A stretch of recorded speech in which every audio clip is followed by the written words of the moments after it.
Wpływy rosyjskie na duszę polską. Marian Zdziechowski wydał w 1920 roku. Książka stanowiła zbiór tekstów poświęconych refleksji o skutkach ponad stuletniej niewoli rosyjskiej. Charakterystyczny dla niego sposób łączyła w eseistycznym stylu refleksję literacką, polityczną, historyczną, historiozoficzne rozważania o duszy polskiej i rosyjskiej. Szczególnie wiele uwagi Zdziechowski poświęcał rusyfikacji duszy polskiej, która jego zdaniem postępowała zwłaszcza od momentu klęski powstania styczniowego, gdy objawiła się zupełna zatrata odporności wobec obcej i wrogiej nam potęgi, jak pisał w Rusyfikacji w literaturze. I to miało stanowić cechę polskiej duszy przełomu XIX i XX wieku. Poza tym w tomie, o którym mowa, znalazły się szkice Antynomie duszy rosyjskiej, Mikołaj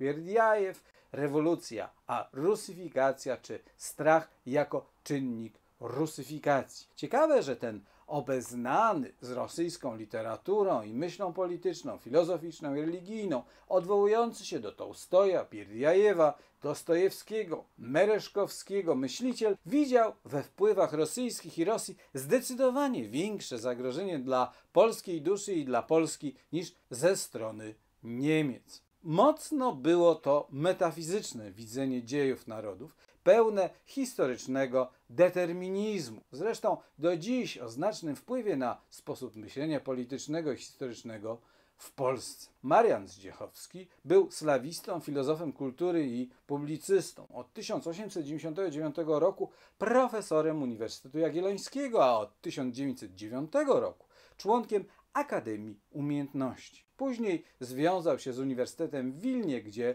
działał w latach 1919-1931, a między 25 a 27 był rektorem tej uczelni.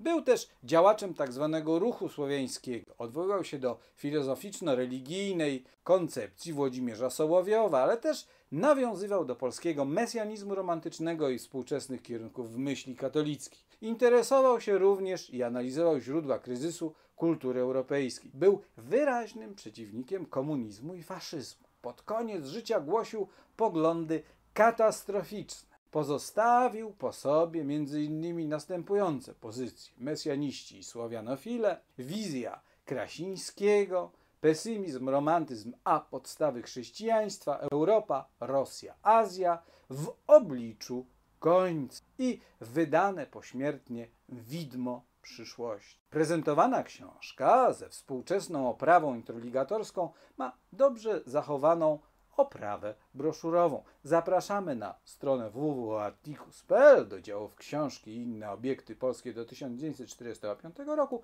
oraz Historia Polski.